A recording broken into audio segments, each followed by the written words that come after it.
প্রযুক্তি ব্যবহার করে মার্সেল রেফ্রিজারেটর।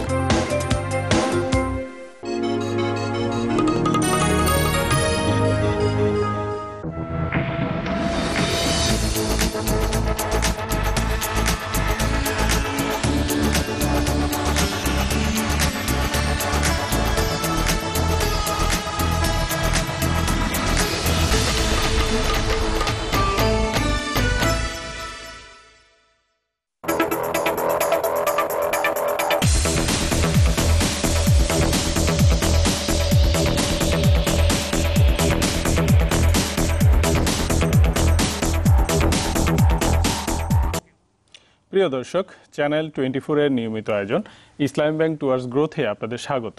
এই অনুষ্ঠানে আমরা কথা বলি সমসাময়িক অর্থনীতি ও ব্যবসা বাণিজ্যের নানা বিষয় নিয়ে। আপনাদের সাথে আছে আমি ফারুক মেহেদি। আর আজকের এই অনুষ্ঠানে অতিথি হিসেবে উপস্থিত রয়েছেন বীজ উইং এর মহাপরিচালক ও বাংলাদেশ কৃষি মন্ত্রণালয়ের অতিরিক্ত সচিব জনাব আনোয়ার ফারুক। আনোয়ার ফারুক, আপনাকে স্বাগত আমাদের অনুষ্ঠানে। ধন্যবাদ। দর্শক, আজকে আমরা মূলত কৃষির উন্নয়ন, বীজের উন্নয়ন, কৃষি গবেষণা সহ সার্বিক কৃষি নিয়ে কথা বলবো। তার আগে চলুন আজকের অতিথিকে নিয়ে তৈরি একটি প্রতিবেদন দেখে নিই।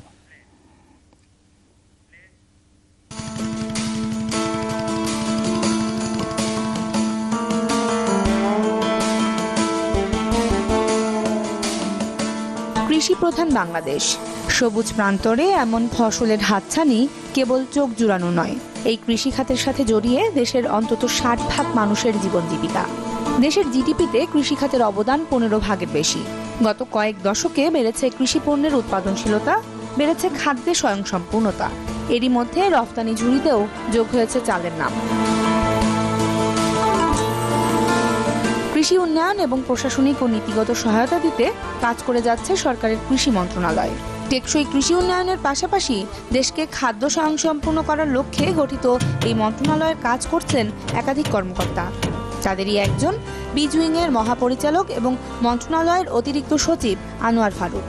উন্নত মানের বীজ উৎপাদন, আমদানি, সরবরাহ এবং বীজ সংক্রান্ত প্রকল্প নির্ধারণে অগ্রণী ভূমিকা রাখে বীজ উইং, যার নেতৃত্ব দিচ্ছেন এই সরকারি কর্মকর্তা।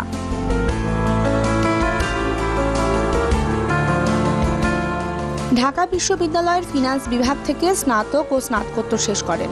পরে যুক্তরাষ্ট্রের হার্ভার্ড বিশ্ববিদ্যালয়ে উচ্চশিক্ষা নেন জনপ্রশাসন বিষয়ে। চাকরি জীবন শুরু করেন 1984 সালে ত্রাণ ও পুনর্বাসন মন্ত্রণালয়ের সহকারী সচিব হিসেবে। পরবর্তী 2 বছর কাজ করেন ক্যাবিনেট ডিভিশনের সহকারী সচিব হিসেবেও। 1993 সালে প্রধানমন্ত্রীর কার্যালয়ের পরিচালকের দায়িত্ব পান।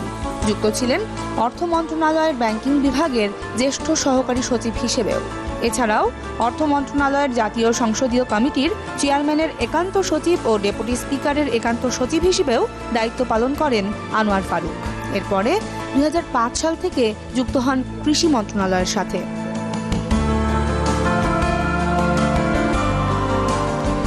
কৃষির উন্নয়নে নিয়েছেন একাধিক গুরুত্বপূর্ণ সিদ্ধান্ত।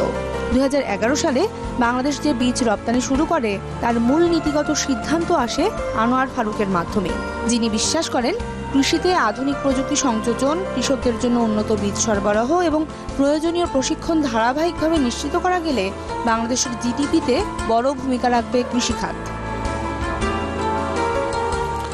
আনোয়ার ফারুক, আমরা দেখলাম যে আসলে আপনি ফিন্যান্স থেকে পাশ করেছেন ঢাকা বিশ্ববিদ্যালয় থেকে। তো ফিন্যান্স থেকে পাশ করে আমলা হয়ে গেলেন আর কাজ করছেন কৃষি নিয়ে, কেমন অনুভূতি? না, অনুভূতিটা ডিফারেন্ট। আসলে লেখাপড়াটা একটা পার্ট, আর চাকরি জীবনে ধরেন আমি বিসিএস 82 সালে কমপ্লিট করে চাকরি শুরু করেছি, বিভিন্ন ক্যাপাসিটিতে বিভিন্ন জায়গায় চাকরি করেছি। তার মাঝখানে শেষ পর্যায়ে আমি এসেছি কৃষি মন্ত্রণালয়ে। ইনফ্যাক্ট আমি 2005 সালের মার্চ মাস থেকে জয়েন করি এখানে, এবং জয়েনের পর থেকে আমি প্রথম যে কাজটি আমার দায়িত্ব দেওয়া হয় বীজ উইং এর মহাপরিচালক হিসেবে, এবং এটি বাংলাদেশের না শুধু বিশ্বব্যাপী কৃষির উন্নয়নের মূল জিনিসটাই কিন্তু আসলে বীজ। আপনি জমিতে যতই পানি দেন বা সার ব্যবহার করেন না কেন, বীজটা না হলে কিন্তু ফলনটা ভালো হবে না। এবং আমাদের এই দেশে না, বিশ্বব্যাপী একটা সময় মানুষের ধারণা ছিল বীজ তো আলাদা কিছু নয়, বীজ গ্রেন রাখলে তাতে গাছ হয়ে ফল হয়, কিন্তু আসলে সেটা ভুল। বীজ একটি লিভিং সায়েন্স বুঝতে হবে, কারণ এর মাধ্যমেই আপনার ফলন বেশি কম হবে কি ভালো হবে, কতটুকু পাবেন বোঝা যাবে। এবং এই মডার্ন কনসেপ্টটা ডেভেলপ করতে আমাদের বেশ কিছুদিন সময় লেগেছে। তো আপনি কি বীজের সাথে মানে বেশিটা সময় কাটালেন, কিন্তু আপনারা যদি জানতে চাই যে এই যে আপনি আমলা হলেন, সেটাও কি কোনো ছোটবেলায় সেরকম কোনো ইচ্ছে থেকে আমলা হওয়া, নাকি আসলে হয়ে গেলেন বিসিএস দিলেন? না, ওইরকম না। আমি চাকরি জীবন লেখাপড়া শেষ করে প্রথমে রাজশাহী বিশ্ববিদ্যালয়ে যোগদান করি, পরবর্তীতে আবার শিক্ষকতার জন্য আমার একটা নেশা ছিল, কিন্তু পরবর্তীতে ওই সময় আমার বাবা মারা যান এবং ঢাকা বেঁচে থাকার কারণে আমি আবার জব চেঞ্জ করে চলে আসি আপনার এই সরকারি চাকরিতে, অ্যাডমিনিস্ট্রেশন কেডারে। আমি অল অ্যালং সচিবালয়ে ছিলাম। আমি ক্যাবিনেট ডিভিশনে কাজ করেছি, এনজিও অ্যাফেয়ার্স ব্যুরোতে কাজ করেছি, প্রধানমন্ত্রীর অফিস, রাষ্ট্রপতির অফিস কাজ করেছি, ত্রাণ পুনর্বাসন মন্ত্রণালয়ে কাজ করেছি, ব্যাংকিংয়েও কাজ করেছি এবং 7-8 বছর প্রায় পার্লামেন্টেও ছিলাম। তো সবকিছু মিলে আসলে বিভিন্ন, আপনি অনেক জায়গায় কাজ করেছেন, তো আপনার মধ্যে আসলে কোন জায়গাটা সবচেয়ে বেশি আপনি এনজয় করেছেন? বিশেষ করে আপনি যেহেতু বেশি দিনই কাজ করেছেন কৃষির সাথে। না, কাজের ব্যাপারে সব জায়গায় আমি কাজ এনজয় করেছি, কারণ কোনোটাই গুরুত্ব কম নয়। যেমন আমি যখন এনজিও ব্যুরোতে কাজ করেছি তখন মনে হয়েছে এনজিও সেক্টরটা ডেভেলপ করা দরকার ছিল বাংলাদেশে, এবং সেখানে আমি খুব সাকসেসফুলি হ্যান্ডেল করেছি। পরবর্তীতে ব্যাংকিংয়ে কিছুদিন কাজ করেছি, খুব অল্প সময়, বাট এগ্রিকালচার মিনিস্ট্রিতে আমি প্রায় 11 বছর আজকে কাজ করছি। এবং আমি মনে করি যে বাংলাদেশের উন্নয়নের জন্য, যে আমরা যে ছোটকাল থেকে যেটা পড়ে আসছে যে বাংলাদেশ কৃষি নির্ভর একটি দেশ এবং জাতীয় আয়ের একটি বেশিরভাগ মানুষই কৃষির সাথে জড়িত। আমরা যখন ছোট ছিলাম তখন কিন্তু 80% আসতো কৃষি থেকে। এখন যেমন জিডিপিতে 16% আসছে, এটা কমে যায়নি, কিন্তু আসলে অন্যান্য সেক্টর ডেভেলপ করেছে, বাট কৃষি তার উপখাতগুলো আছে, শিল্প সেবা খাতগুলো ডেভেলপ করছে বাংলাদেশের, কিন্তু কৃষির অবদান কমেনি। কৃষি 16তে আছে, যথেষ্ট আছে। এখন যে জিনিসটা হলো যে আপনার যদি বাংলাদেশের অর্থনীতিকে যদি আপনি ধরেন, একটা মানুষের শরীরে যদি রক্ত না থাকে মানুষের জীবনটা থাকবে না, এবং বাংলাদেশের অর্থনীতির প্রাণটাই রক্ত প্রবাহটাই হচ্ছে কৃষি। কারণ কৃষিতে আপনার 16% জিডিপি হয়তো কম লাগতে পারে, কিন্তু এখনো মোর দেন 50% population directly indirectly agriculture depend করছে। এবং আরেকটা বড় কথা হলো যে আমাদের মতো এত ছোট দেশ, 16 কোটি মানুষকে আপনি খাবার দেবেন। আপনি তো দেখেছেন যে 2007 সালে যখন আমরা সামান্য একটু ক্রাইসিসে পড়ে, আমাদের কাছে টাকা থাকা সত্ত্বেও আমরা কিন্তু চাল পাইনি। ভারত 5 লাখ মেট্রিক টন চাল দিবে বলেও কিন্তু দিতে পারে, অন্য কোথাও পাইনি। কিন্তু উইদিন 2-3 ইয়ার্স কিন্তু আমরা সেই চ্যালেঞ্জটা মোকাবিলা করে আজকে আমরা খাদ্যের স্বয়ংসম্পূর্ণতা অর্জন করে আমরা এক্সপোর্ট করছি। ভালো পর্যায়ে আছেন।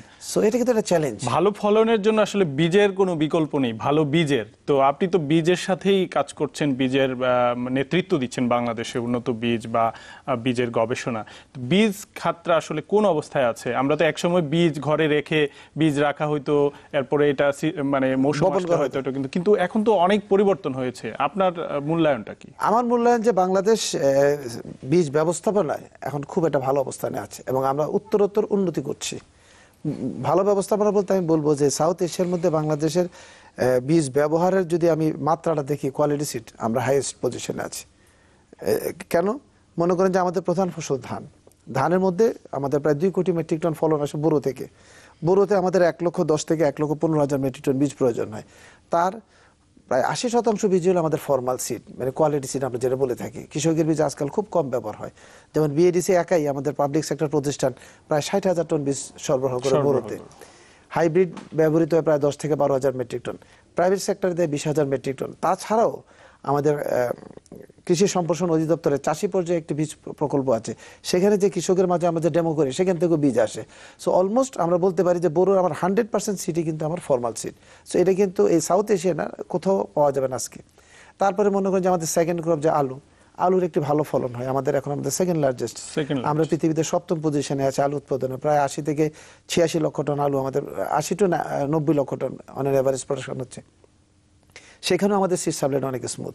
তারপর যদি আমরা গম বা ভুট্টা, যেমন ভুট্টার ক্ষেত্রে আমাদের 100% আমাদের ভালো বীজ এবং অলমোস্ট হাইব্রিড সবকটা। এইগুলো আসলে কি উন্নত বীজের জন্য তো গবেষণা একটা গুরুত্বপূর্ণ বিষয়, যে আপনি গবেষণা করে এটার প্রোডাক্টিভিটি বাড়ানো যায় কিভাবে, এই কাজগুলোই তো আসলে করে থাকে। সেই সংস্কৃতিটা বাংলাদেশে কতটুকু আসলে রিসার্চ কতটুকু হচ্ছে, বা এটার জন্য যে পরিমাণ অর্থ বরাদ্দ দরকার সেটাই বা কতটুকু আসলে যথাযথ? এখানে দুইভাবে আপনাকে আসতে হবে। একটা হলো যে অবশ্যই আমাদের গবেষণা করতে হবে, কারণ গবেষণা ছাড়া কোনো জাত উদ্ভাবন হবে না। এখন দুটো বিষয়, যেমন আমরা বাংলাদেশ যদি ধরি, আমরা স্বাধীনতার পর থেকে যেহেতু আমাদের ফুড সিকিউরিটি এনশিওর করা তখন একটা মূল দায়িত্ব ছিল, আমরা কিন্তু সবসময় চেষ্টা করেছি ধান নির্ভর বাংলাদেশ। ওই ধানের গবেষণাতে বেশি এমফেসিস দেওয়া হয়েছিল এবং জোর দেওয়া হয়েছে, যেই কারণে আজকে ধান গবেষণার প্রায় 77টা জাত আমাদের বাজারে আছে এবং তারা খুব ভালোভাবে চাষ হচ্ছে, এই চয়েসগুলো যদি আমি ধরি। এবং পাশাপাশি আমরা দেখেন যে 99 সালে যখন প্রথম হাইব্রিড ধান রিলিজ হয়, তারপরে কিন্তু অনেকগুলো হাইব্রিড ধানের বীজ আজকে বাংলাদেশে ব্যবহৃত হচ্ছে। কিন্তু অন্যান্য ফসলের ক্ষেত্রে যদি আমরা বলি যে ডাল, তেল, গম বা ভুট্টা, এগুলাতে কিন্তু আমরা গবেষণা একটু পিছিয়ে থাকার কারণটা হলো ওই সময়টাতে যে 72 থেকে আপনি যদি মনে করেন যে 2005 বা 7 পর্যন্ত আমরা একটা জোর ছিল যে ধানের উপরে। বাট এখন কিন্তু আমরা যেহেতু ধানে আমরা মোটামুটি স্বয়ংসম্পূর্ণতা অর্জন করার কারণে আমরা কিন্তু এখন অন্যান্য ফসলে যাচ্ছি। যেমন ভুট্টাটা আমরা 99 বা 98 থেকে প্রচলন শুরু করলেও আমরা দেখলাম যে আমাদের এখানে ভুট্টা গবেষণা করে জাত উদ্ভাবন করে যে সময়টা লাগবে, এতটুকু সময় আমি মনে করি দেওয়া ঠিক না। সো আমরা কি করলাম যে বাইরের বিশ্ব থেকে অ্যাডভান্স ভ্যারাইটিগুলো এনে এখানে প্রচলন শুরু করলাম, পাশাপাশি আমাদের গবেষণা চলতে থাকলো। এই যে রেজাল্ট যেটা হলো যে বাজারে আমরা কৃষকরা খুব ভালো মানে আন্তর্জাতিকভাবে স্বীকৃত ভালো ভ্যারাইটিগুলো পাচ্ছে, এতে তার ফলন পাচ্ছে। আমি মনে করি যে এখানে আমার একটা কম্পারেটিভ অ্যাডভান্টেজ। একটা সময় ছিল যে বলা হতো আর কি যে বিদেশি বীজ এনে, হাইব্রিড বীজ এনে আসলে কৃষকের কাছে গছিয়ে দেওয়া হতো এবং তাদের অনেক সময় ভালো ফলন হতো না বলে আমরা গণমাধ্যমেও জেনেছি। অনেক ছবি আমরা দেখতাম যে ফলন হয়নি, গাছ মোটা হয়ে গেছে, বড় হয়ে গেছে, নানা রকম ছিল, আমার কৃষি ধ্বংস করে ফেলা হচ্ছে। আপনি দীর্ঘদিন এই সেক্টরে আছেন, এই ধারণাগুলো আসলে কি কতটা যৌক্তিক ছিল? অযৌক্তিক। প্রথমভাবে বলবো আমি অযৌক্তিক। প্রথম এই কারণে যে বিদেশ থেকে বীজ আনলে আমার দেশ ধ্বংস হয়ে যাবে, এটার সাথে আমি একমত না। কারণ আমি যখন এই ফোনটা ব্যবহার শিখি, আমার দেশে ফোন ছিল না, আমি কিন্তু টেকনোলজিটা বাইরে থেকে এনেছি। আমি আজকে আইফোন ব্যবহার করছি। সো আমার দেশে তো আগামী 10 বছর আইফোন স্ট্যান্ডার্ড কোনো ফোন হবে না, তাই বলি কি আমি ফোন ব্যবহার করবো না, আমি মডার্ন টেকনোলজি নেব না? সো আমি মনে করি যে বিজ্ঞানটা হলো ট্রুথ, বিজ্ঞানে কিন্তু কোনো অ্যাজাম্পশন নেই, বিজ্ঞানটা হলো ট্রুথ। সো বাইরে যে ভ্যারাইটিটা ভালো রেজাল্ট করছে সেটা যদি আমার আবহাওয়াতে উপযোগী হয় তাহলে ভালো রেজাল্ট করবে। আমরা যে কাজটা করি যে বাইরে থেকে কোনো ভ্যারাইটি আসলে কিন্তু আমরা দেশে চাষ করতে আমরা অ্যালাউ করি না। আমরা প্রথমে ট্রায়াল করি 2 থেকে 3 বছর, কোম্পানি প্রাইভেট সেটা থেকে আরো নিজেদের ভ্যারাইটি গুলোকে না সেটা আছে মানে প্রথমে আগে দেখতে হবে যে ভ্যারাইটিটা আসলে আমার এনভায়রনমেন্টে কতটুকু সাকসেসফুল, তারপরে আমরা এটা বাজারে প্রচলনের জন্য পারমিশন দিই। এখানে যেটা মনে রাখতে হবে যে আমি একটু আগে যেটা বললাম যে যেহেতু ভুট্টার গবেষণা আমরা অনেক পিছিয়ে ছিলাম, বাট ভুট্টা আমার একটা খুব ক্রাইং নিড ছিল ফসল হিসেবে, সো আমি ভুট্টা নেব না। যেমন আলুর ক্ষেত্রে মনে করেন আমার দেশে এখন প্রায় 70টা ভ্যারাইটি চাষ হচ্ছে, তার 60টা ভ্যারাইটি ইউরোপিয়ান ভ্যারাইটি এবং এক্সিলেন্ট রেজাল্ট দিচ্ছে, যার কারণে আমার যে ফলন ছিল আগে হেক্টর প্রতি 10 টন, সেটা এখন 21 থেকে 22 টন হচ্ছে। আলুতে আমরা সারপ্লাস এবং রপ্তানি করতে পারছি। সো আমি কবে আমার দেশে ভ্যারাইটি আসবে এই জন্য বসে থাকাটা আমি মনে করি যুক্তি। আনোয়ার ফারুক, এই বিষয়গুলো নিয়ে আমরা আরো আলোচনা করব, একটা বিরতি নেব। প্রিয় দর্শক, ইসলামী ব্যাংক টুয়ার্ডস গ্রোথের এই পর্যায়ে ছোট্ট একটা বিরতি নিচ্ছি, আমাদের সাথেই থাকুন।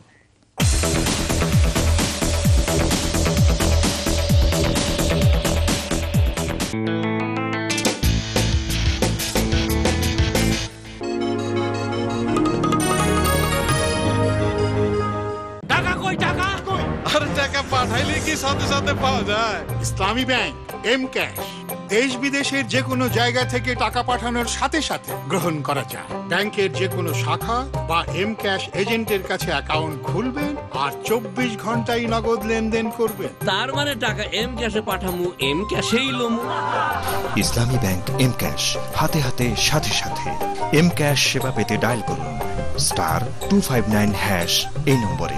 বাংলাদেশ চ্যালেঞ্জে ফেয়ার এন্ড লাভলিকে হারাতে পারেনি কেউ। এখন আমরা চ্যালেঞ্জ করছি সারা পৃথিবীকে। দুবাই, সিঙ্গাপুর আর জাপানের কিছু বিখ্যাত ক্রিমকে চ্যালেঞ্জ করা যাক। মুখের এক পাশে ফেয়ার এন্ড লাভলি এবং অন্য পাশে কিছু আন্তর্জাতিক ক্রিম, আর ফলাফল দুবাই, সিঙ্গাপুর এবং জাপানের ক্রিমের কাছে ফেয়ার এন্ড লাভলি আনবিটেবল। তো এবার অন্য কোনো দেশে যাই। ফেয়ার এন্ড লাভলি সারা পৃথিবীকে চ্যালেঞ্জ। প্রথমবারের তুলনা হয় না, কিছু প্রথমবারেই হয় না।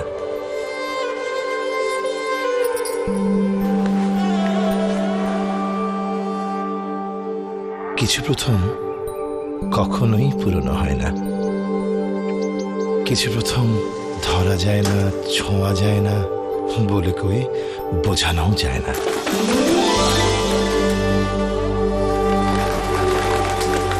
আর কিছু প্রথম অনেক অপেক্ষায় পাওয়া।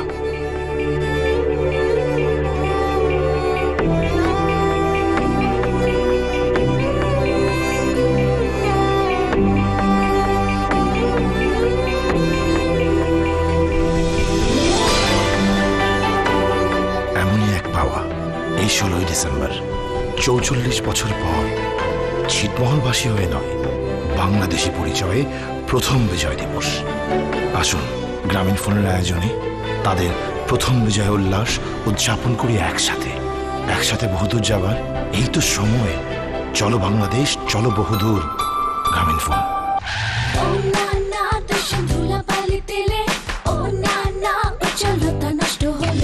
ব্যবহার করো Fair and Lovely face wash.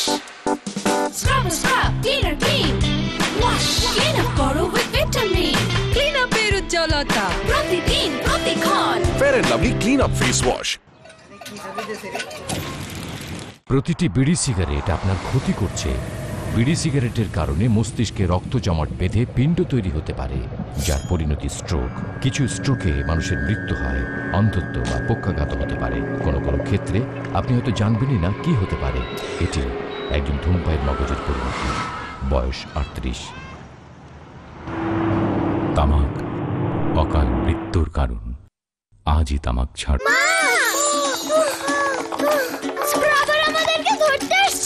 বাচ্চারা, জীবাণু থেকে বাঁচতে হলে পরিষ্কার থাকা খুবই জরুরি।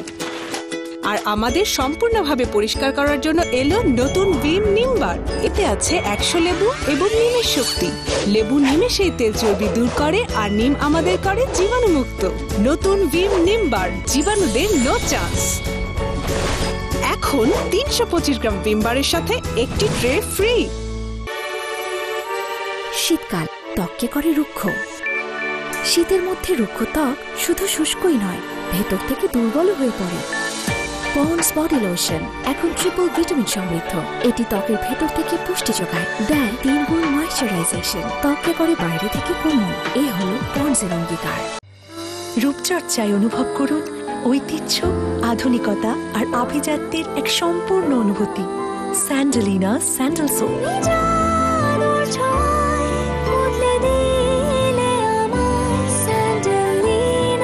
স্যান্ডেলিনা স্যান্ডেল সোপ, রূপচর্চায় আভিজাত্য।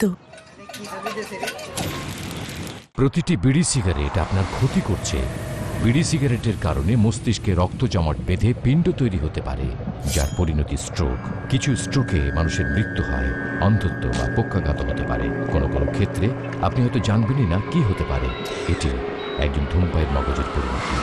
বয়স 38। তামাক অকাল মৃত্যুর কারণ। আজই তামাক ছাড়। ইটস ক্রেজি না? মেয়েরা যদি দিনের বেলায় কাজ করে আর শাইন করে তা অ্যালাউড, কিন্তু সে একই কাজ যদি মেয়েরা রাতে করে, রাতে বাইরে, নো, নট অ্যালাউড। আর সাথে সেই পুরনো ডায়লগ, লোকে কি বলবে। সানসিল্ক বিশ্বাস করে মেয়েরা শাইন করবে দিন থেকে রাত পর্যন্ত, তাই চুলও শাইন করবে day to night. Sunsilk black শাইনে আছে 5টি ন্যাচারাল অয়েলস, যা চুলকে দেয় long lasting shine. It's allowed, তো শাইন করো দিন থেকে রাত পর্যন্ত। কিরে থামবি না? সামনে একটা মজার টং আছে, 5 কিলো।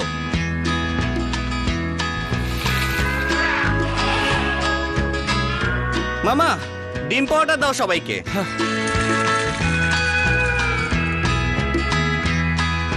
তেল কম করে হালকা পাওয়াটা খাচ্ছিস? এই পাওয়াটা খেলে পুরো কষ্টটাই মাটি।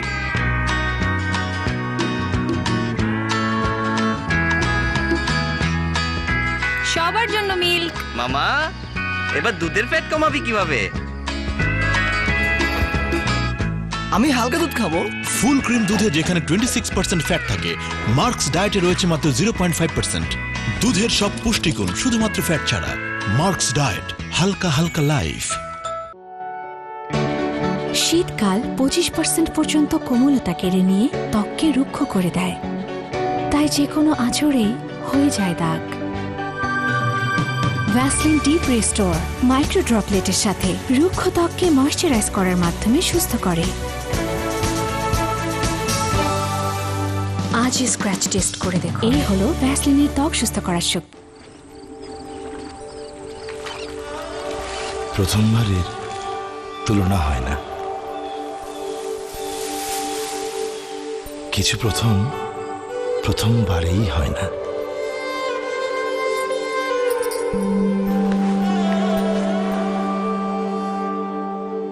কিছু প্রথম কখনোই পুরনো হয় না। কিছু প্রথম ধরা যায় না, ছোঁয়া যায় না, বলে কয়ে বোঝানোও যায় না।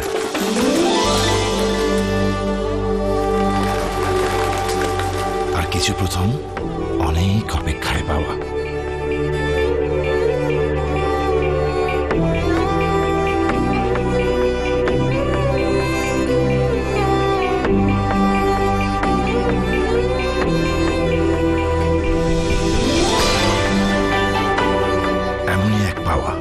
এই 16ই ডিসেম্বর 44 বছর পর ছিটমহলবাসী হয়ে নয়, বাংলাদেশি পরিচয়ে প্রথম বিজয় দিবস। আসুন গ্রামীণ ফোনের আয়োজনে তাদের প্রথম বিজয় উল্লাস উদযাপন করি একসাথে। একসাথে বহুদূর যাবার এই তো সময়। চলো বাংলাদেশ, চলো বহুদূর। গ্রামীণ ফোন। এমন করতো কিছু ফিল করলি? পরত, এখন পরত, এরপর পোকা হতে পারে। পরত হতে পারে ব্রাশ করার কয়েক ঘন্টা পর আবারও জার্ম অ্যাটাকের লক্ষণ। পেপসোডেন্ট জার্মিচেক 12 ঘন্টার সুপিরিয়র পাওয়ার, যা ক্যাভিটি সংক্রমণকারী জীবাণুদের বিরুদ্ধে লড়াই করে লাগাতার। এখন থেকে টিসুম টিসুম করিস। পেপসোডেন্ট জার্মিচেক। প্রতিটি বিড়ি সিগারেট আপনার ক্ষতি করছে। বিড়ি সিগারেটের কারণে মস্তিষ্কে রক্ত জমাট বেঁধে পিণ্ড তৈরি হতে পারে, যার পরিণতি স্ট্রোক। কিছু স্ট্রোকে মানুষের মৃত্যু হয়, অন্ধত্ব বা পক্ষাঘাত হতে পারে। কোনো কোনো ক্ষেত্রে আপনি হয়তো জানবেনই না কি হতে পারে। এটি একজন ধূমপায়ীর মগজের পরিণতি। বয়স 38। তামাক অকাল মৃত্যুর কারণ। আজই তামাক ছাড়। Bangladesh capital market expo 2015। পুঁজিবাজারে ক্যারিয়ার করতে চান, জানতে চান শেয়ার কেনাবেচার কলা কৌশল? প্রথমবারের মতো এক ছাদের নিচে আসছেন শেয়ার বাজারের সকল স্টেক হোল্ডার। 10, 11, 12 ডিসেম্বর ঢাকার ডিপ্লোমা ইঞ্জিনিয়ার্স ইনস্টিটিউশনে আসুন, বলুন, জানুন। র্যাফেল ড্রতে জিতে নিন এয়ার টিকিট, ল্যাপটপ সহ আকর্ষণীয় পুরস্কার। থাকছে নানা সেমিনার ও সিভি ড্রপের সুযোগ। খেয়াল রেখো, ক্ষণ প্রতিক্ষণ শুধু তোমারই অনুভবে ছুঁয়ে দাও তুমি আমায়। আর ব্যথা হবে না। কিছুই না বলে নিজের খেয়ালও রেখো। অসাধারণ শুধু অরিজিনাল ভ্যাসলিন পেট্রোলিয়াম জেলি আপনার যত্ন নেয় 100-র চেয়েও বেশি উপায়ে। এমন বিশুদ্ধতা আর কোনো জেলিতে নেই। এটাই ভ্যাসলিনের ত্বক সুস্থ করার শক্তি। আমি রঙের ভুবনে হারিয়ে গেছি।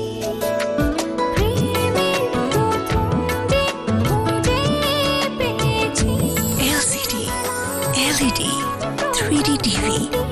তুমি থাকবে সাথে আমার প্রিয় সাথী।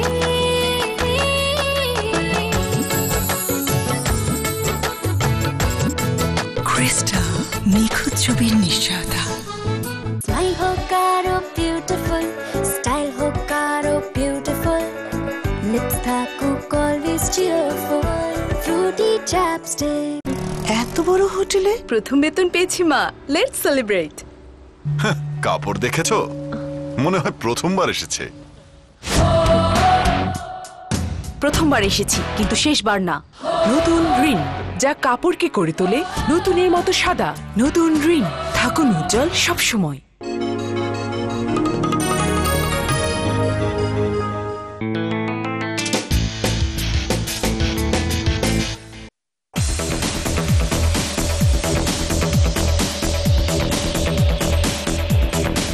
বিরতির পর আবারও স্বাগত। দেখছেন ইসলামী ব্যাংক টুয়ার্ডস গ্রোথ, সাথে আছেন বীজ উইং এর মহাপরিচালক আনোয়ার ফারুক।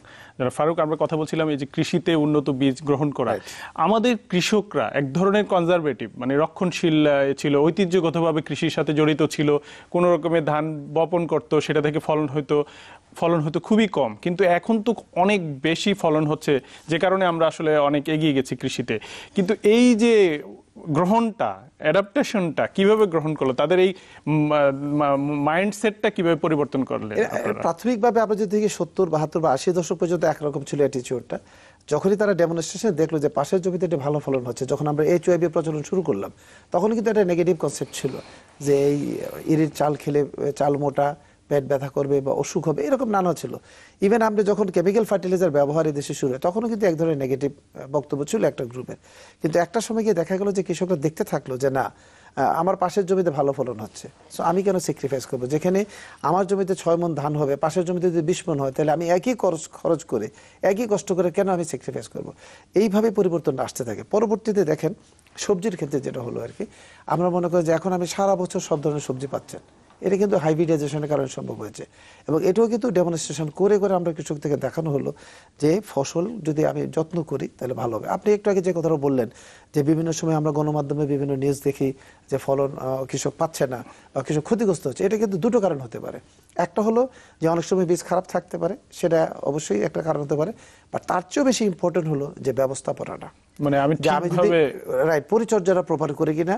যেমন যেই সময় বপন করা প্রয়োজন, সিজন, যেহেতু কৃষি একটি সিজনাল ফসল, সেটা হয়েছে কিনা, ফার্টিলাইজার ঠিকভাবে দিতে পারবো, ফার্টিলাইজারটা সময় মতো দেওয়া, ইরিগেশনটা করা, ওই জিনিসটা কিন্তু ইম্পর্টেন্ট।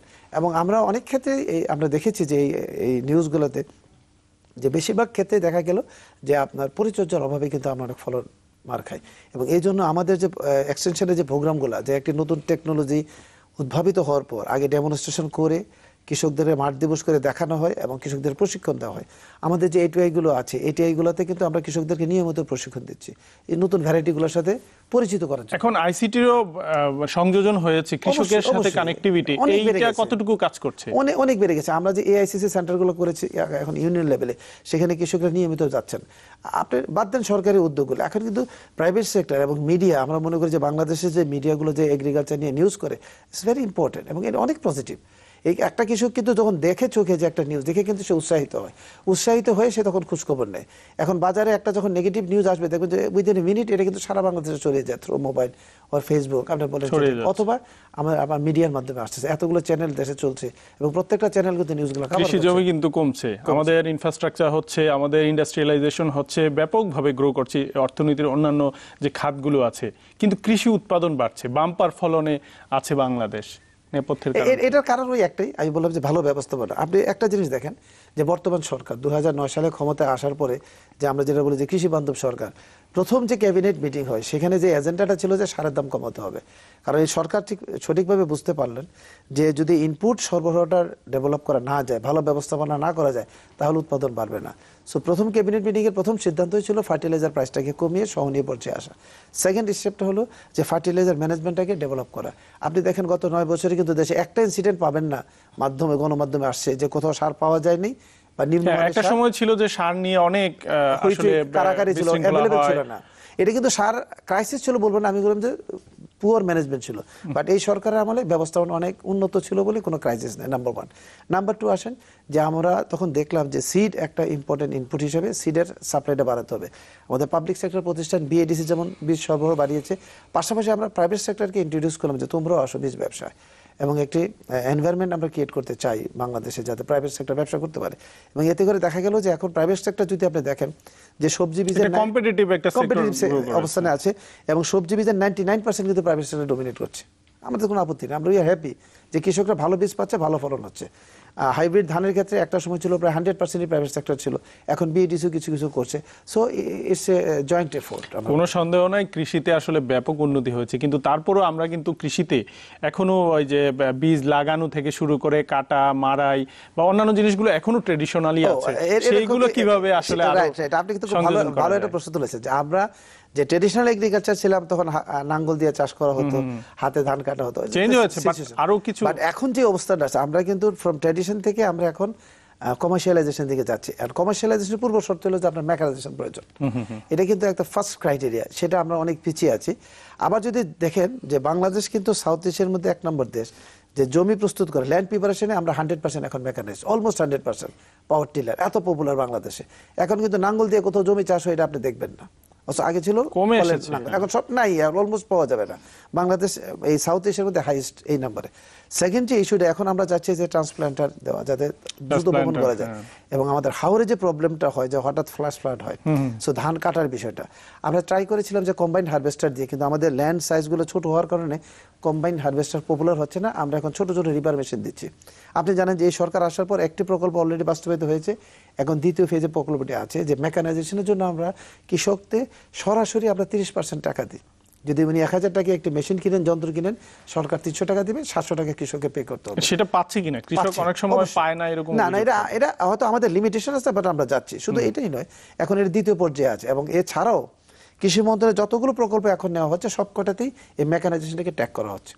এবং অতি সম্প্রতি আমরা এই বছরই হাওড় এলাকার জন্য আমাদের মাননীয় প্রধানমন্ত্রীর দিক নির্দেশনে আমরা 10 কোটি টাকার 100টি রাইস প্ল্যান্টার এবং 300টি রিপার মেশিন বিনামূল্যে কৃষকদেরকে দিয়েছি। কারণ আমরা মনে করি বাংলাদেশের কৃষক এখনো 3 লক্ষ বা 4 লক্ষ টাকা দিয়ে একটা রাইস প্ল্যান্টার কিনবে না, কারণ তার প্রয়োজন মাত্র 5 থেকে 7 দিন। তার জমির যে সাইজ, 3 দিনই তার জমি কাজ শেষ হয়ে যাবে, তো আসবে কোত্থেকে? তো সরকার মনে করে যে সরকার এটাকে আমরা মনে করি প্রণোদনা, যে ইনভেস্টমেন্ট ইন এগ্রিকালচার। সেই ক্ষেত্রে ওইখানে কোনো অ্যাসোসিয়েশন করে, আমরা ক্লাব করেছি, আমরা কৃষি ক্লাবগুলোর মাধ্যমে দিয়ে দেবো, এটা তারা সংরক্ষণ করবে এবং তারা নিজের জমি করবে, আশেপাশে মানুষের জমি করতে পারে এবং তাদের যে ইনকাম দিয়ে তারা রান করতে পারবে। এবং আমরা এখন চাচ্ছি যে যুবকদেরকে এই ব্যবসার সাথে ইনভলভ করা, মেকানাইজেশন প্রোগ্রামের সাথে। বাংলাদেশে কিন্তু এখন প্রাইভেট সেক্টর অনেকগুলো মেকানাইজ ছোট ছোট ফার্ম আছে যারা বিভিন্ন কৃষি উপকরণ তৈরি করে এবং বাজারে বিক্রি করছে। সো ওইটাকেও আমরা অ্যাপ্রিসিয়েট করছি এবং এনকারেজ করছি যেটা আরো ডেভেলপ করা যায়। সরকার বলছে খাদ্যে স্বয়ংসম্পূর্ণ বাংলাদেশ, এইটার সাথে আপনি কতটুকু একমত? আর এইটাকে আসলে যদি সত্যিই হয় তাহলে এটাকে সাস্টেইন করার প্রস্তুতি সরকারের আছে কিনা? অবশ্যই আছে। প্রথম কথা হলো যে আমরা বলি যে প্রায় স্বয়ংসম্পূর্ণতা, কারণ এগ্রিকালচার কখনো বেশি ফলন হবে, কখনো কম হবে। আমরা শুধু চালে না, আমরা চালে স্বয়ংসম্পূর্ণতা অর্জন করেছি, আমরা আলুতে করেছি, আমরা শাকসবজিতে, এবং অতি সম্প্রতি আপনি দেখেছেন যে ফলেও কিন্তু আমাদের এখন সারপ্লাস। এবং ফলের ক্ষেত্রে যে বাংলাদেশ প্রোডাক্টিভিটি কিন্তু এখন হাইয়েস্ট গ্রোথ রেট, গত বছর আমরা এক্সপোর্ট করেছি। এখানে যে বিষয়টা হলো যে প্রস্তুতিটা কতটুকু, খুব ইম্পর্টেন্ট ইস্যু। যে আমাদের এগ্রিকালচার হলো যে আপনার ক্লাইমেট নির্ভর, আমরা ক্লাইমেটিক বিভিন্ন কন্ডিশন সাফার করছি, আমাদের সাউথে স্যালিনিটি বাড়ছে, নর্থ বেঙ্গলে পানি কমে যাচ্ছে। এখন সেজন্য আমরা যে চেষ্টাটা করছি যে আমরা যে সাস্টেইন করাটা আমাদের জন্য ইম্পর্টেন্ট, সেই সাস্টেনেবলের জন্য আমরা কতগুলো স্টেপ নিয়েছি। একটা হলো আমাদের ইনভেস্টমেন্ট করছি মোর রিসার্চ অ্যান্ড ডেভেলপমেন্টে, প্রথমেই আপনি যেটা শুরু করেছিলেন। এবং আপনি যদি আমাদের 7th 5-year প্ল্যান দেখেন, সেখানে এগ্রিকালচারে এমফেসিস দেওয়া হয়েছে রিসার্চ অ্যান্ড ডেভেলপমেন্ট। R&Dতে খুব ইনভেস্ট করতে হবে, কারণ ক্লাইমেট চেঞ্জের যে ইম্প্যাক্টগুলো হবে এগুলোকে ট্যাকেল করার জন্য আমাদের গবেষণা করে ওই রকম 300 কোটি টাকার একটা রিভলভিং ফান্ডের কথা আমরা জানতাম যে দেওয়া হয়েছিল, সেটা ব্যবহার হচ্ছে, সেটা আমাদের গবেষণার কাজে ব্যবহার হচ্ছে, সেটা আছে। এর বাইরেও আমি বলছি যে ওটা তো একটা আলাদা ফান্ড, এর বাইরে নিয়মিতভাবে আমরা 7th 5-year প্ল্যানে প্রথম টার্গেটটা করেছি আমরা R&Dতে ইনভেস্টমেন্ট করতে হবে। সেকেন্ড হলো যে আমাদের একটা বড় সমস্যা হলো যে পোস্ট হারভেস্ট লস। বাংলাদেশের পোস্ট হারভেস্ট লসটা ইজ টু মাচ, 10 থেকে 40%।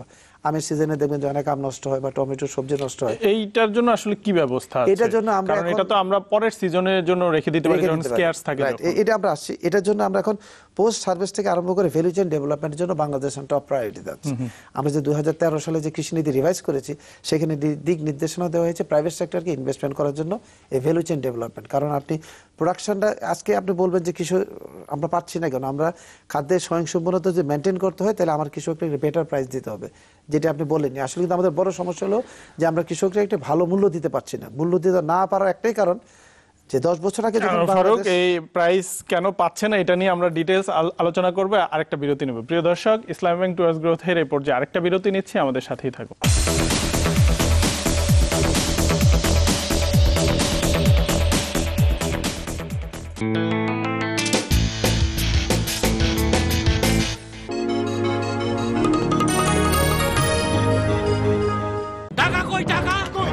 টাকা পাঠাইলে কি সাথে সাথে পাওয়া যায়? ইসলামী ব্যাংক এম ক্যাশ দেশ বিদেশের যে কোনো জায়গা থেকে টাকা পাঠানোর সাথে সাথে গ্রহণ করা যায়। ব্যাংকের যে কোনো শাখা বা এম ক্যাশ এজেন্টের কাছে অ্যাকাউন্ট খুলবেন আর 24 ঘন্টায় নগদ লেনদেন করবেন। তার মানে টাকা এম ক্যাশে পাঠামু, এম ক্যাশেই লমু।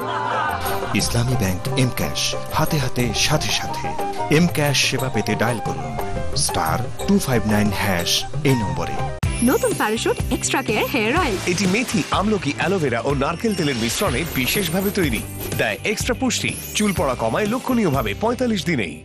প্রতিদিন আপনি কতগুলো চুল হারান? কেউ বলে 50টা, কেউ 100টা।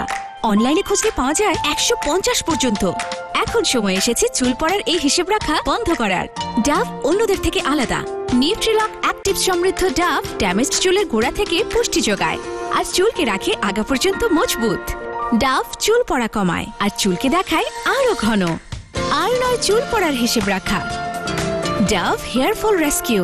বাহ মা, এটা নতুন প্যারাশুট অ্যাডভান্সড বেলি ফুল। এতে আছে নারকেল তেল ও মেথি, চুলের পুষ্টি যুগিয়ে করে ঘন ও স্বাস্থ্যোজ্জ্বল। প্যারাশুট অ্যাডভান্সড বেলি ফুল। প্রথমবারের তুলনা হয় না। কিছু প্রথমবারেই হয় না।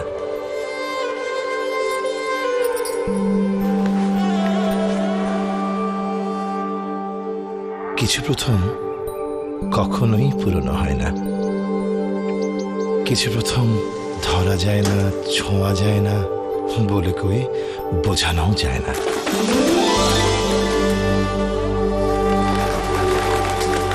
আর কিছু প্রথম অনেক অপেক্ষায় পাওয়া।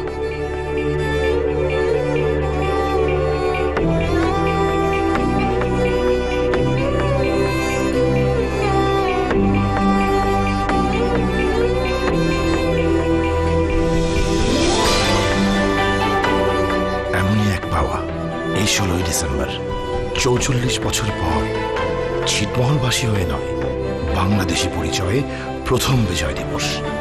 আসুন গ্রামীণ ফোনের আয়োজনে তাদের প্রথম বিজয় উল্লাস উদযাপন করি একসাথে। একসাথে বহুদূর যাবার এই তো সময়। চলো বাংলাদেশ, চলো বহুদূর। গ্রামীণ ফোন। শীতকাল ত্বককে করে রুক্ষ। শীতের মধ্যে রুক্ষ ত্বক শুধু শুষ্কই নয়, ভেতর থেকে দুর্বল হয়ে পড়ে। পন্ডস বডি লোশন এখন ট্রিপল ভিটামিন সমৃদ্ধ। এটি ত্বকের ভেতর থেকে পুষ্টি যোগায়, দেয় 3 গুণ ময়েশ্চারাইজেশন। ত্বককে করে বাইরে থেকে কোমল। এই হলো পন্ডস এর অঙ্গীকার। প্রতিটি বিড়ি সিগারেট আপনার ক্ষতি করছে। বিড়ি সিগারেটের কারণে মস্তিষ্কে রক্ত জমাট বেঁধে পিণ্ড তৈরি হতে পারে, যার পরিণতি স্ট্রোক। কিছু স্ট্রোকে মানুষের মৃত্যু হয়, অন্ধত্ব বা পক্ষাঘাত হতে পারে। কোনো কোনো ক্ষেত্রে আপনি হয়তো জানবেনই না কি হতে পারে। এটি একজন ধূমপায়ীর মগজের পরিণতি। বয়স 38। তামাক অকাল মৃত্যুর কারণ। আজই তামাক ছাড়।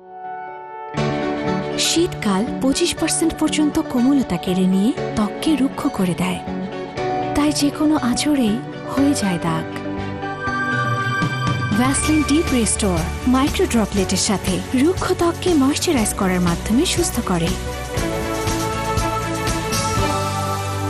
আজই স্ক্র্যাচ টেস্ট করে দেখো। এই হলো ভ্যাসলিনের ত্বক সুস্থ করার শক্তি। কাপড় হবে নতুনের মতন উজ্জ্বল। নতুন তিব্বত ডিটারজেন্ট পাউডার, সবচেয়ে বেশি পরিষ্কার। নতুন তিব্বত ডিটারজেন্ট পাউডার, সবচেয়ে বেশি সৌরভ। নতুন তিব্বত ডিটারজেন্ট পাউডার। কি চমকে গেলেন তো? তাই যদি জামা কাপড়ে চান চমকে দেওয়ার মতো চমক, তাহলে চয়েস একটাই, নতুন তিব্বত ডিটারজেন্ট পাউডার। প্রতিদিনই চমক।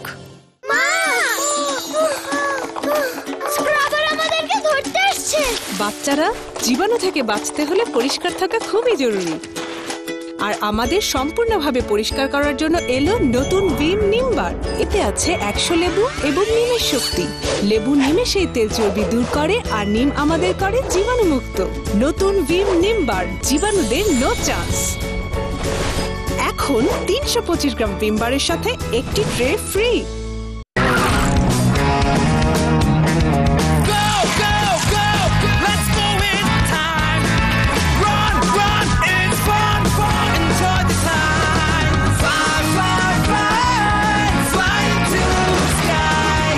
দুরন্ত বাইসাইকেল, উড়ে চলো দুরন্ত গতিতে।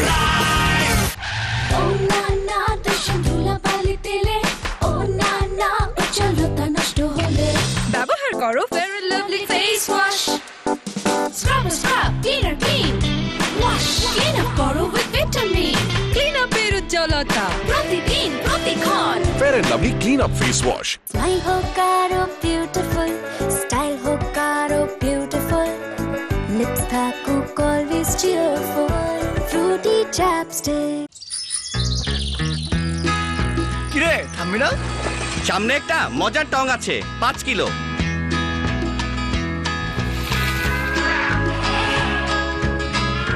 মামা, ডিম পাউডার দাও সবাইকে।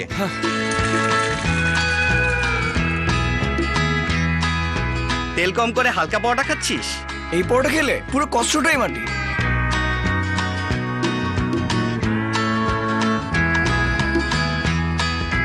সবার জন্য মিল্ক। মামা, এবার দুধের ফ্যাট কমাবি কিভাবে? আমি হালকা দুধ খাবো। ফুল ক্রিম দুধে যেখানে 26% ফ্যাট থাকে, মার্কস ডায়েটে রয়েছে মাত্র 0.5%। দুধের সব পুষ্টিগুণ শুধুমাত্র ফ্যাট ছাড়া। মার্কস ডায়েট, হালকা হালকা লাইফ।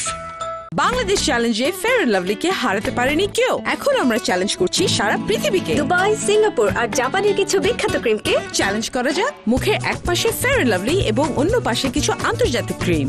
আর ফলাফল দুবাই, সিঙ্গাপুর এবং জাপানের ক্রিমের কাছে ফেয়ার অ্যান্ড লাভলি আনবিটেবল। তো এবার অন্য কোনো দেশে যাই। ফেয়ার অ্যান্ড লাভলি সারা পৃথিবীকে।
ইসলামী ব্যাংক অফ বাংলাদেশ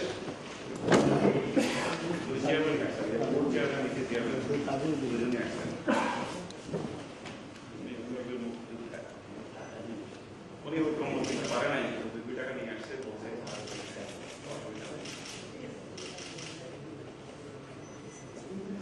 হ্যাঁ ঠিক আছে, 2 টাকা কম যমুনা ব্যাংক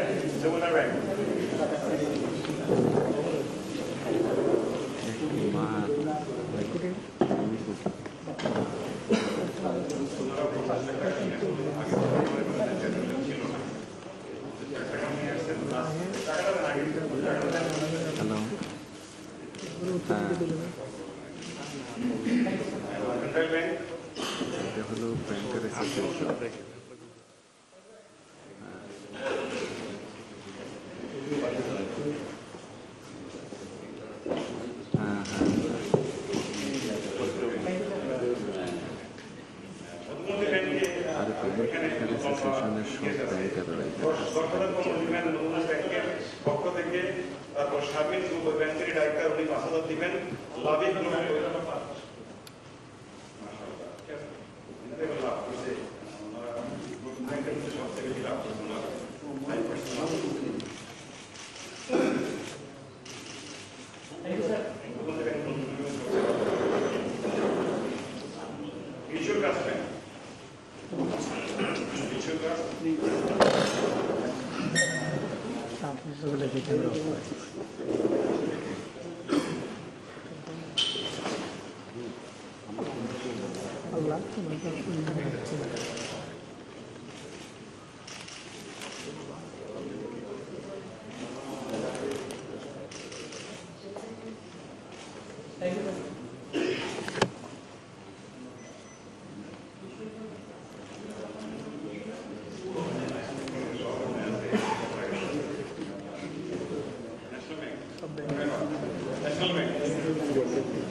আমাদের এমনি কিন্তু লাইভে থাকবে তাহলে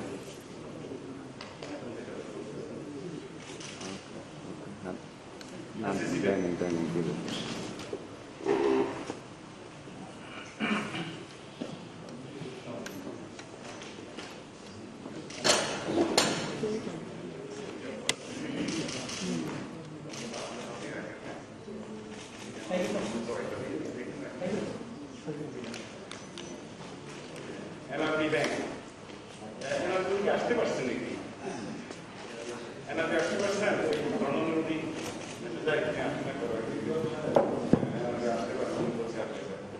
commercial bank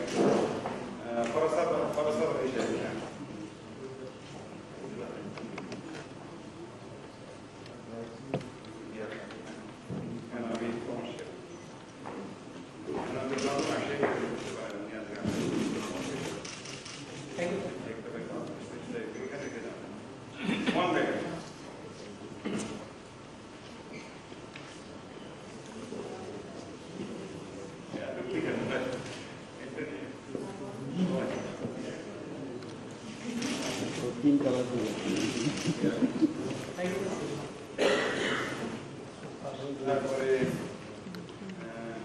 premier bank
south Bangla agriculture bank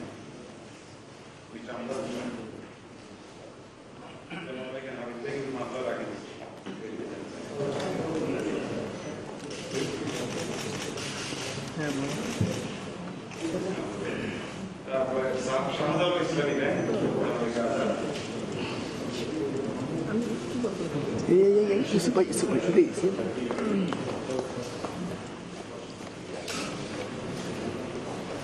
অনেক বড়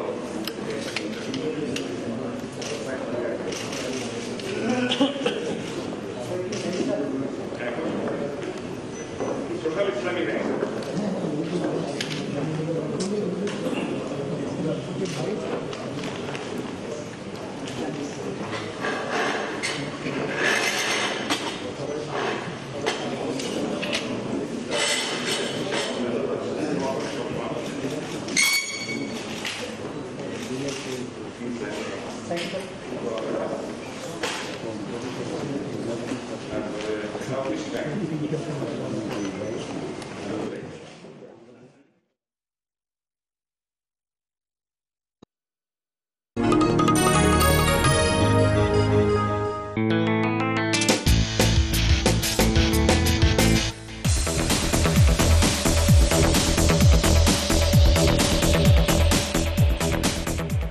বিরতির পর আবারও স্বাগত। দেখছেন ইসলাম ব্যাংক টুয়ার্ডস গ্রোথ, সাথে আছেন বিজ উইং এর মহাপরিচালক আনোয়ার ফারুক। ফারুক, আমরা কথা বলছিলাম এই যে কৃষিতে যে বাম্পার ফলন এবং প্রাইস নিয়ে আমরা কথা বলছি। এখন আমরা দেখছি যে কৃষক অনেক ভালো উৎপাদন করছে, অনেক পরিশ্রম করছে, কিন্তু কৃষির যে আসলে কৃষি পণ্যের যে দাম, সেই দামটা ঠিকভাবে পাচ্ছে না। দাম পাচ্ছে না, কৃষকরা পাচ্ছেন না। বাজারে যে সস্তা তা না, এটা আপনি ঠিকই বলেছেন। যে আমি যে কথাটা শুরু করেছিলাম, যে আমরা মনে করি যে আমাদের যে পোস্ট হারভেস্ট লসের কারণে কৃষকরা দাম পাচ্ছে না। সো আমরা মনে করি এর উন্নত টেকনোলজি আমাদেরকে আনতে হবে, প্রয়োজনে বিদেশ থেকে আনতে হবে বা ডেভেলপ করতে হবে। সো এখানেও আমাদের ইনভেস্টমেন্টকে এবার প্রায়োরিটি দেওয়া হয়েছে 7-5 প্ল্যানে। তার পরবর্তীতে আমরা বলছি যে ভ্যালু চেইন ডেভেলপমেন্ট করতে হবে, ওইটাই বাজার ব্যবস্থাপনাটা মার্কেটিং সিস্টেমটাকে দুর্বলতা ঢেলে সাজাতে হবে। এখানে বাজার ব্যবস্থাপনা যে কাজটা হবে, আমরা এখন প্রাইভেট সেক্টরকে এই সেক্টরে আসার জন্য, ইনভেস্টমেন্ট করার জন্য উৎসাহিত করছি। কারণ কি, যে কৃষি পণ্যটা, কৃষকের পণ্য গ্রাম জমি থেকে আমাদের ডিপার্টমেন্টাল স্টোরে আসা পর্যন্ত যে এই সময়টা কিন্তু খুব দরকার। আমাদের এখানে মূল সমস্যা হলো আমাদের ট্রান্সপোর্টেশনগুলো খুব ট্র্যাডিশনাল। এখনও ট্রাকে করে মাল আসে, আপনার এটি কুল ভ্যানে মাল আসে, প্রিজার্ভেশনটা খুব দুর্বল। সো এতে করে আপনার কৃষকের 10 to 20% এইভাবেই লস হয়ে যায়, ট্রাকে নষ্ট হয়ে যায় তার ফল। তাতে করে আপনার যে জিনিসটা আপনি পঞ্চগড়ে 5 টাকা, ঢাকা আসতে আসতে সেটা কষ্ট হয়ে যায় 20 টাকা। সো এই যদি আমি মানে এন্ড ইউজারকে বেশি দামে কিনতে হচ্ছে, কিন্তু যারা প্রোডিউসার তারা ঠিকভাবে পাচ্ছে না। সো এই ব্যবস্থাপনাটা যে কৃষকের জমি থেকে দোকান পর্যন্ত, এই জায়গাটাতে আমরা এখন আলুতে আমরা ব্যাপক ভালো করেছি গত কয়েক বছরে। আলু দেখেছি আমরা, আলু মানুষ নষ্ট করেছে, কৃষক দুঃখে ক্ষোভে। এই অবস্থা থেকে আসলে সরকার কোন ধরনের পলিসি নিচ্ছে কিনা প্রিজার্ভেশনের জন্য একদিকে, আরেকদিকে হচ্ছে আমরা যদি সারপ্লাস থাকে সেটা এক্সপোর্টের জন্য কোনো উদ্যোগ নেই? অবশ্যই উদ্যোগ নিচ্ছে। আপনি দেখেন যে আজকে 4 বছর যাবত এই সরকার যখনই আলুর বাম্পার ফলন শুরু হলো তখন কিন্তু দুটো উৎসাহ দিচ্ছে। একটা প্রণোদনা দিচ্ছে ফর এক্সপোর্টের জন্য, আমরা নগদ ক্যাশ সাপোর্ট করছি এক্সপোর্টারদেরকে, এবং বাংলাদেশ এখন প্রায় 17টি দেশে আলু রপ্তানি করছে। এটা কিন্তু কম, ইনক্লুডিং রাশিয়ার মতো দেশে আমরা বছরে প্রায় 1 লক্ষ টন আলু রপ্তানি করছি। এর বাইরেও আলুকে শিল্পে ব্যবহার করার জন্য আমরা প্রণোদনা দিচ্ছি, যেমন পটেটো স্টার্চ করছে যারা, বা পটেটো ফ্লেক্স করছে, তাদেরকেও সরকার প্রণোদনা দিচ্ছে। এবং বাজারে দেখবেন এখন যে সমস্ত চিপসগুলো আছে, যে লেস হতো না তার সমকক্ষ আলুজ বলেন বা আপনার সান বলেন, এগুলো কিন্তু আমাদের দেশে উৎপাদিত আলু দিয়ে আমাদের দেশে তৈরি হচ্ছে। এখন আবার শোনা যাচ্ছে যে সরকার আলু আমদানির অনুমোদন দিতে যাচ্ছে, যেটা না, এটা ঠিক না। বাণিজ্য মন্ত্রণালয় একটা আমরা শুনেছি, আমাদের কাছে তারা একটা প্রস্তাব দিয়েছিলেন। আমরা মনে করি যে কৃষি মন্ত্রণালয় মনে করে যে বাংলাদেশে এই মুহূর্তে আলু আমদানির কোনো সুযোগ নেই, প্রয়োজন নেই, কারণ বাজার এমন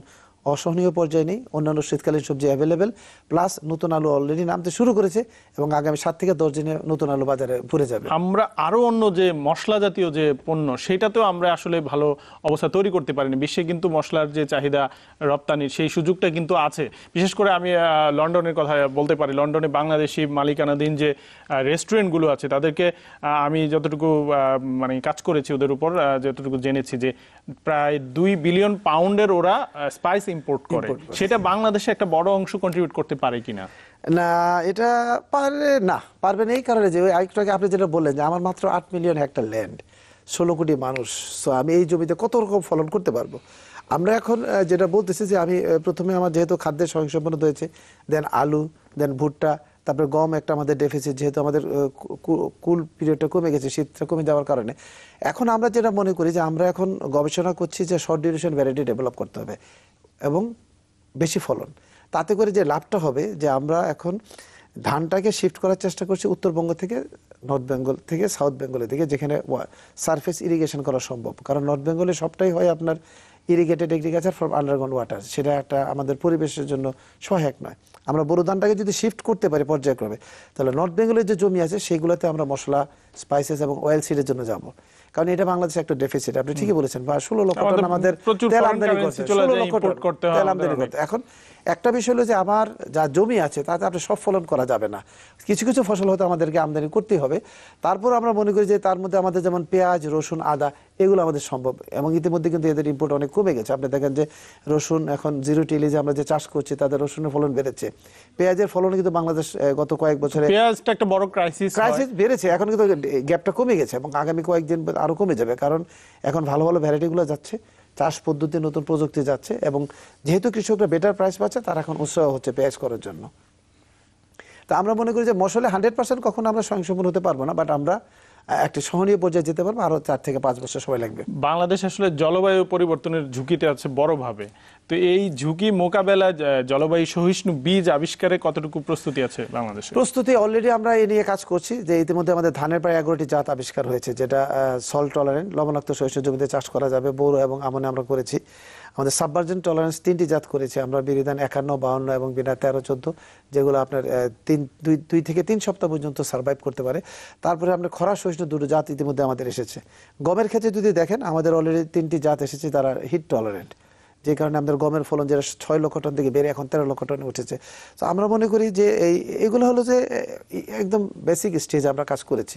এখন আমরা যে গবেষণাটা করছি সেটা হলো মাল্টিপল স্ট্রেস টলারেন্স নিয়ে কাজ করছি, যে একই ধান বা একই ফসল স্যালিনিটিতেও কাজ করবে, অথবা জলমগ্নতার সাথেও কাজ করবে, অথবা খরার সাথেও কাজ করবে, স্যালিনিটির সাথেও কাজ করবে। সুতরাং যেই এনভায়রনমেন্ট আমার যেটা দরকার সেটা করতে হবে। এখন ক্লাইমেট চেঞ্জের যে ইম্প্যাক্টের জন্য আমরা বর্তমান সরকার যে চিন্তাটা করছেন, যে আমরা জলবায়ুর সাথে তো ফাইট করে আমরা পারবো না, এবং পরিবর্তনটা অবশ্যই হতেই থাকবে। সো আমরা এটাকে অ্যাডাপ্ট করতে হবে। আমরা মনে করি আমার যে বরেন্দ্র অঞ্চল, যেখানে পানির ক্রাইসিস, সেখানে আমার জোর করে ধান বিশেষ করে বোরো ধান করার প্রয়োজন নেই। সেখানে আমরা আমন এবং আউশটাকে এক্সটেন্ড করার চেষ্টা করছি এবং এই মৌসুমটাতে আমরা ডাল, তেল বা মশলা জাতীয় ফসল করতে পারি। তাতে পানির কম প্রয়োজন হবে। এই প্রশিক্ষণগুলো বা এই তথ্যগুলো কৃষকের সাথে শেয়ার হচ্ছে কিনা? শেয়ার হচ্ছে, দুইভাবে হচ্ছে। যেমন দেখেন যে আমরা গত 4 বছর যাবত এই সরকার ক্ষমতায় আসার পর কিন্তু আমরা নিয়মিত আউশের একটা প্রণোদনা প্যাকেজ চালু করেছি, যেসব এলাকাতে আউশ বোরোটা থেকে মানুষকে সরিয়ে আউশ করার জন্য, এবং ওই জেলাগুলোকে আমরা টার্গেট করেছি যেখানে বৃষ্টি ভালো হয় এবং বোরো ধান করার সুযোগ কম। আমরা এইভাবে আউশটাকে নিয়ে যাচ্ছি কৃষকের কাছে। আমনকে আমরা উৎসাহিত করছি, আমনের জন্য নতুন নতুন ভ্যারাইটি নিয়ে আসা হচ্ছে। প্লাস আমনে এই সরকার আসার পর থেকে সাপ্লিমেন্টারি ইরিগেশনের সুযোগ করেছে, যে যদি বৃষ্টি না হয় 1 থেকে 2 সপ্তাহ আমরা বিনামূল্য ইরিগেশন দিয়েছি, এমনও সুযোগ গেছে। সো আমরা মনে করি আগামী দিনে যদি আমাদের আমনের ফলনটা একটু বাড়ানো যায় এবং আউশটাকে আবার আগের ফেজে নিয়ে আসা যায়, তাহলে বোরোর উপরে প্রেশারটা একটু কমে যাবে। আর ফুড সিকিউরিটি আরেকটা ইস্যু হলো যে আমাদের ফুড হ্যাবিটও কিন্তু আস্তে আস্তে চেঞ্জ হচ্ছে। আমাদের হয়তো আগের জেনারেশনে যেমন 3 বেলা ভাত খেত, এই জেনারেশনে কিন্তু আর 3 বেলা ভাত খায় না, এবং আমাদের পরের জেনারেশন আরো কম খাবে, ফাস্ট ফুডের দিকে বেশি ইন্টারেস্টেড হচ্ছে। তো সেই খাবারগুলো তো এই কৃষি থেকে আসলে আসতে পারে, ব্যাকআপটা আসবে, সেটা আসবে। যেমন আপনার সেকেন্ড ফুড হিসেবে যাবে আলু, চিপস বলেন বা ফাস্ট ফুডের মেইন আইটেম কিন্তু এখন আলু, তো সেটা আমাদের দেশে পর্যাপ্ত আছে। তারপরে আপনি যদি মাংসের ফলন দেখেন, মাংসের উৎপাদনে কিন্তু আমার যেটা 5-6 বছর আগে 10 লক্ষ টন ছিল, সেটা এখন 40 লক্ষ টনে দাঁড়িয়েছে। সো এটাও কিন্তু একটা প্রোগ্রেস। আমরা শেষ করব, শুধু অল্প কথায় জানতে চাইবো যে আমরা দেখি যে কৃষিতে যে কীটনাশকের ব্যবহার, এইটাকে আসলে কমিয়ে আনার কোনো সুযোগ আছে কিনা? অল্প কথায়। হ্যাঁ, অল্প কথায় বলতে গেলে যে আমি বলবো যে অবশ্যই কমার সুযোগ আছে এবং কমে গেছে। আপনি যে গত 3 বছরের ইনপুট ট্রেন্ড দেখবেন যে একটা সাবস্টেন্সিয়াল কোয়ান্টিটি কমে গেছে। আমরা কিন্তু আইপিএমটাকে আরো জোর করছি এবং প্রতি ক্লাবগুলোকে, কৃষি ক্লাবের মাধ্যমে আমরা আইপিএমকে ছড়িয়ে দিচ্ছি। আমরা মনে করি যে শুধু খাদ্য উৎপাদনে যথেষ্ট নয়, খাদ্যটা যাতে আপনার কোয়ালিটি হয়, নিরাপদ হয়, সেটাও কিন্তু আমাদের একটা টার্গেট।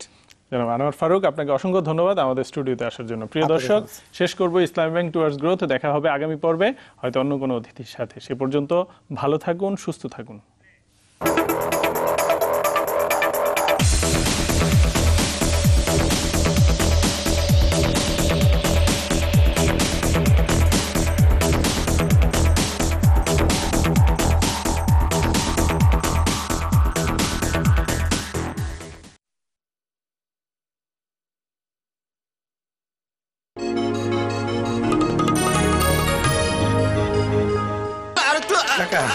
এই যে লিস্ট।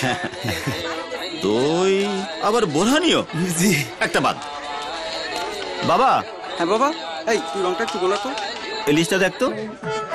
বাবা, জেনারেটর কেন? এত বড় আয়োজন, যদি কারেন্ট চলে যায়? কথাটাও তো ঠিক, যদি কারেন্ট চলে যায়। বাবা, লাস্ট কারেন্ট কবে গেছে? তাই তো, ইদানিং তো কারেন্টই যায় না। জেনারেটর বাদ দেখি। বিদ্যুৎ উৎপাদনে এমন নীরবে এগিয়ে যাচ্ছে বাংলাদেশ। দেশের 100-টিরও বেশি বিদ্যুৎ কেন্দ্রে উৎপাদিত হচ্ছে 12,000 মেগাওয়াট বিদ্যুৎ। আলোকিত এই বাংলাদেশ দেখতে চলে আসুন বিদ্যুৎ ও জ্বালানি মেলায়। Bangladesh capital market expo 2015। পুঁজিবাজারে ক্যারিয়ার করতে চান, জানতে চান শেয়ার কেনা বেচার কলা কৌশল? প্রথমবারের মতো এক ছাদের নিচে আসছেন শেয়ার বাজারের সকল স্টেক হোল্ডার। 10, 11, 12 ডিসেম্বর ঢাকার ডিপ্লোমা ইঞ্জিনিয়ার্স ইনস্টিটিউশনে আসুন, বলুন, জানুন। র্যাফেল ড্রতে জিতে নিন এয়ার টিকিট, ল্যাপটপ সহ আকর্ষণীয় পুরস্কার। থাকছে নানা সেমিনার ও সিভি ড্রপের সুযোগ।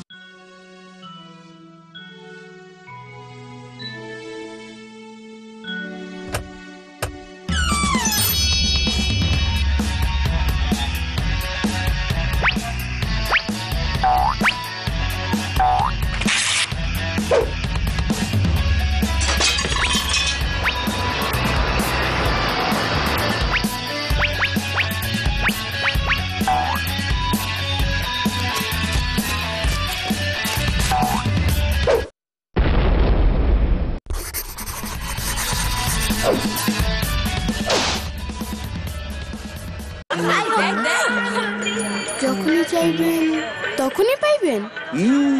ঠিক আছে, চাইলাম। 2 মিনিট চালামু আর বাজমু। 2 মিনিট পেলেই হলো।